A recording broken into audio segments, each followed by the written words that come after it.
The Witcher 3 has long received critical acclaim for the masterpiece that it is.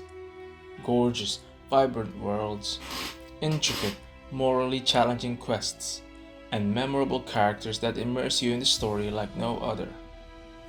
These praises have been heard time and time again, even until now. Throughout the years, though, it seems like the same old things are being praised in the game. The Bloody Baron quest, the Tower Full of Mice quest, the Leshen, the most famous monster in the game, Yen and Triss, the amazing Ciri and the Brotherhood of Regis and Geralt, the bustling, living city of Novigrad, the eerie beauty of Skellige, and the fairy tale world of the sun and select others. Not that this is necessarily a bad thing. Consistent praise of the same qualities means the game has consistent excellence after all. However, The Witcher 3 is a massive game.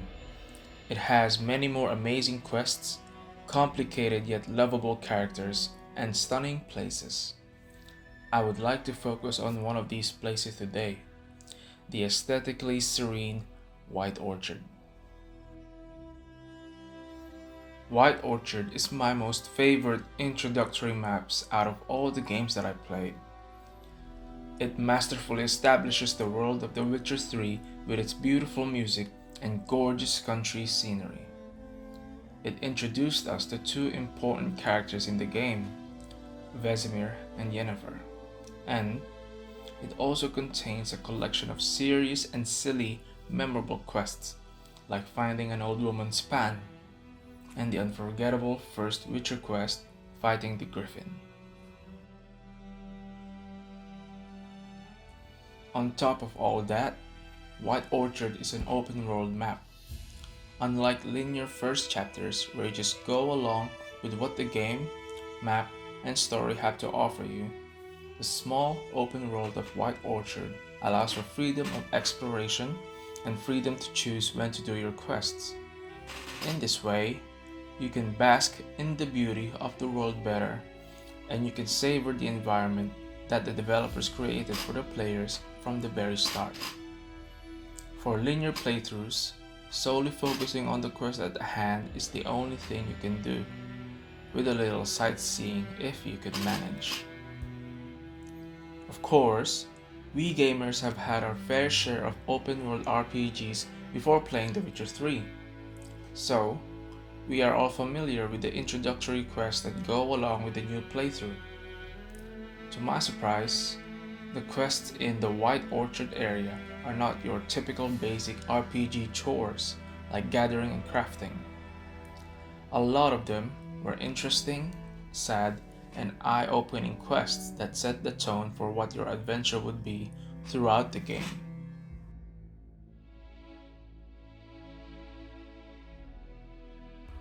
One of the most memorable quests in White Orchard, or rather, in the whole game, that truly immersed me in the world of The Witcher 3 is the Devil by the Well quest. Now, as someone with no prior knowledge of the Witcher lore before this game, that quest helped me understand what a Witcher is and does.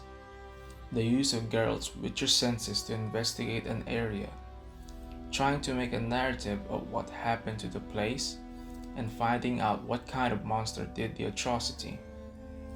Figuring out how to engage and prepare for the monster, and then finally fighting that monster. That style of play was new to me, and I loved every second of it.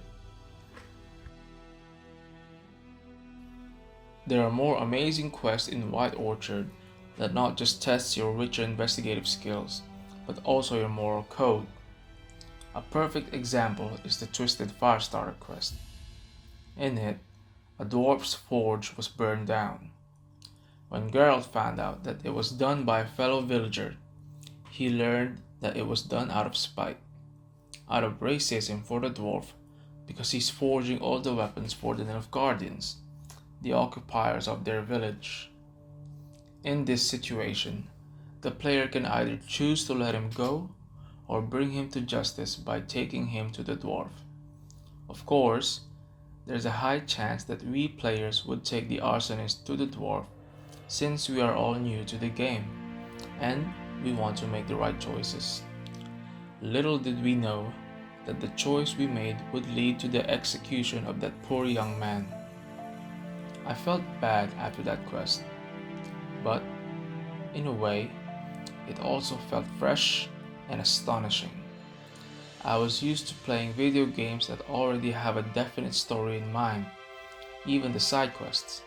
But in The Witcher 3, it felt that I had control over my experience in the open world.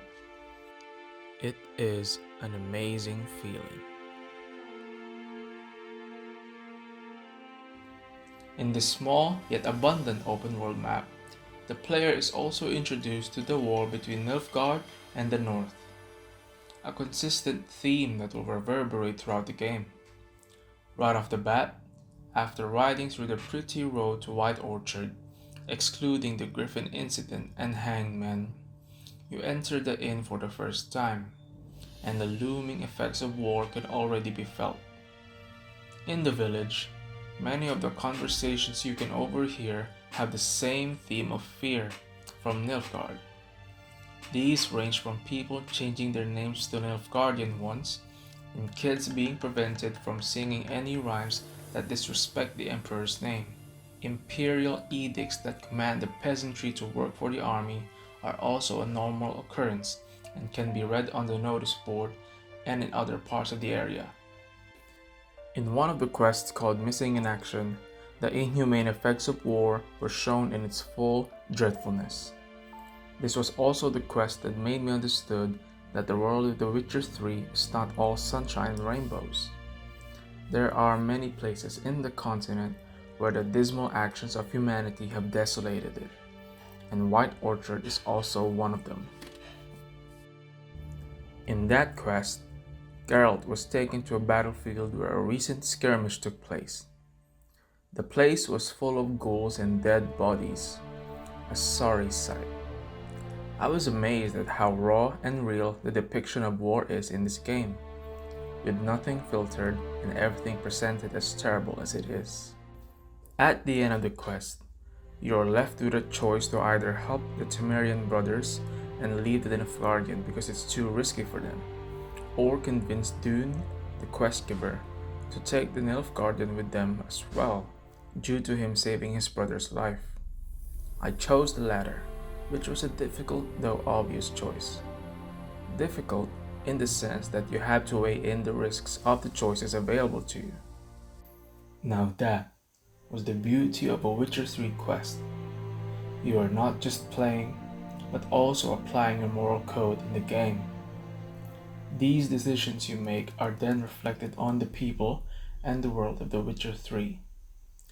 A masterpiece at every level. Let us now focus on the positive and beautiful part of White Orchard. White Orchard itself. There have been plenty of full and semi-open world games before The Witcher 3 came out. Each has its own unique worlds and stories that captivate the hearts of its players. Of course, The Witcher 3 is one of those games, and what I loved about this game that made it different from the other fantasy RPGs is White Orchard, the starting map. It has been a recurring feature in many of the games of the fantasy RPG genre that the starting world you play in is desolate, bleak, and almost empty. Then, after finishing that segment in the game, the player is brought to the huge, beautiful part of the world. It's not a bad thing. It's an effective design because it makes the player appreciate the world of the game more. However, this tried and tested formula is not followed by The Witcher 3, along with a lot of other games like Marvel's Spider-Man, Final Fantasy XV, the Assassin's Creed series, and a lot of others. So, what makes The Witcher 3's White Orchard different? White Orchard, in a way, represents the entire world of The Witcher 3. It encapsulates almost everything distinct about the game. The inns and the cutscenes that occur inside, the occupied villages, the mills, the emotionally moving side quests, the Witcher quests and the hellish monsters that go with it, the army camps, the politics, the typical Witcher slander leading to pain or death, and, most importantly, the beautiful scenery of the countryside tainted by corpses beside the road and hanged criminals. Everything the player finds in this place can be found throughout the game. Of course, other maps have a change of geography, like the Skellige Isles and Toussaint, but the essence is still the same. After playing and replaying The Witcher 3 for many years now, I still find myself amazed whenever I'm in White Orchard. That first note of instrument always gets me and puts me in a relaxed mood, accompanied by the beaming rays of the sun and the calm sound of the river. In a lot of ways, I consider this place my home.